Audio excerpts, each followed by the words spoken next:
brother Jack. You're watching Lights Out TV. This is Lights Out. I'm Faisal Khan. Delighted to be joined by Mr. Frank Warren. Frank, how you doing? I'm doing fine. How about you? Yeah, not too bad. Excited after I've heard the news that you've brought Joyce over to Queensbury Promotions. Frank, just talk to us about the thinking behind that. Well, we were my good friend in America, Richard Schaefer. He heads the promotion. He's promoter. We'd had some discussions along with his managers and advisors, Sam and Adam, and we said we'd like to be doing something with him, so we come to an agreement, and from now on we'll be doing joint promotions with Richard, and he'll be fighting regularly on our shows.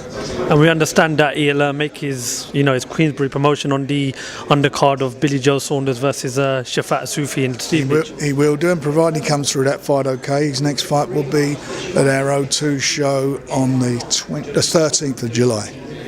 And I take it that fight will be Joyce versus Daniel Dubois, providing if Daniel Dubois can keep on winning. That's not going to be the case. We're going to deal with that today with the situation with Daniel. Daniel's lost his Larty. Looks like he may be out. We only was aware of that yesterday. We've got a problem with he's got a problem with his visa, and we're at the moment trying to find a new opponent. So we'll make any announcements regarding Daniel, Joe and Nathan will be made next week. Can you just tell us what the deal of Joyce includes? Is it a free fight deal? How many fights is he likely to have with Queensbury Promotions? He's going to have as many as we can get on, and we want to keep him busy. It's very important he's with us. It's very important that as we, with us and BT, that we're working hard to, we've signed up the best next level of British heavyweights who are coming through. They're all with us at the moment, and we intend to turn that into a situation where all these guys fight each other, and obviously the winners will get into a situation, I believe, over the next 12 to 18 months where they'll be challenging one of the world titles. One of the world champions. And obviously there's a lot of talk about Anthony Yarde going over to Russia to take on Yarde-Kovalev for the world title. Has there been any progress in that? Yeah, the discussions are going really well, and there'll be an announcement on that fairly soon. And of course, I mentioned Billy Joe Saunders has a fight coming up in May at the Lameck Stadium in Stevenage against Shafat Sufi. Frank, has there been any more confirmation in what version of the title will be? I believe it'll be for the full title. I think Ramirez will write to the WBO and vacate the title. He can't make the weight, and it's as soon as he does that, then obviously it will be for the full title. Failing that, it'll be for the interim. But I do believe that Ramirez will vacate the title. Frank, just want to get your thoughts on obviously an issue that occurred last week, Jarrell Miller failing 3 drugs tests. What's your thoughts on it? And secondly, who do you think will be the opponent that does step in for Jarrell Miller? Well, I think it's very sad for the sport again that drugs have stopped a fight from happening. He's very stupid to have done what he did. Obviously, he's going to face the consequences, losing a big payday against Anthony Joshua. I think what should be going on that's what he's done. I think the question should be asked: who's actually supplied him with this stuff?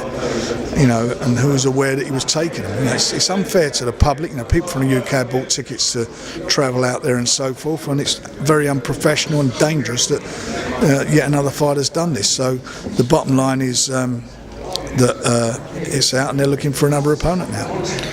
Obviously it's 3 failed drugs tests. What do you think the overall punishment should be for Jarrell Miller? Well, they should ban him, shouldn't he?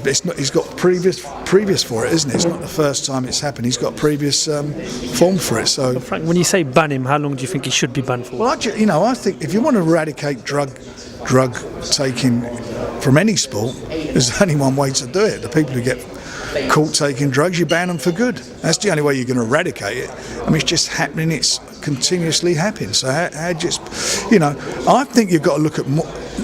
Obviously the boxers are taking have taken it, but I think you've got to look a bit deeper. Who's aware they was taking them, why are they taking them, and where they getting them from.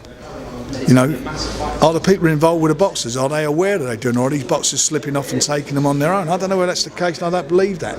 So I think that there had to be, besides the boxer, other people should be accountable for this. But if you want to eradicate drug taking in sport, there's 2 ways to do it. You either ban them for good, or you legalise it and make it an open playing field for everybody. And I certainly do not want it legalised. And there's lots of talks about a new opponent now for Anthony Joshua. There's talks of Andy Ruiz, Michael Hunt. Now we understand that Luis Ortiz's team turned down an offer from Eddie Hearn. Frank, as a boxing fan, who would you like to see, be named as the next opponent? Well, listen, we'd all like to see we'd like to see some unifications, but that's not going to happen certainly not for that show. Dillian White's the guy who should be in there, isn't he? He's the one who earned the right to be in there. He's the guy who fought. I always thought that the fight against him and Chisora, that he comes through that fight and he was the next guy in. So that's how I think he deserves the opportunity. You obviously mentioned. You've got his two Brits fighting in America.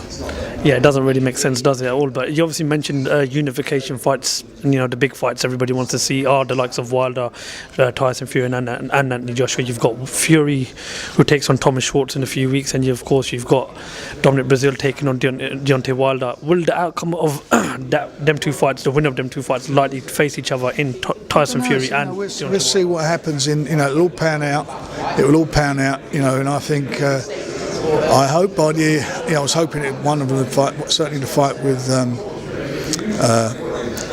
Deontay and Tyson would take place this year. I was hoping for that, but I don't think it will. It'll probably be early next year now. Frank Warren, always a pleasure. Thank you very much for talking to us. Thank you,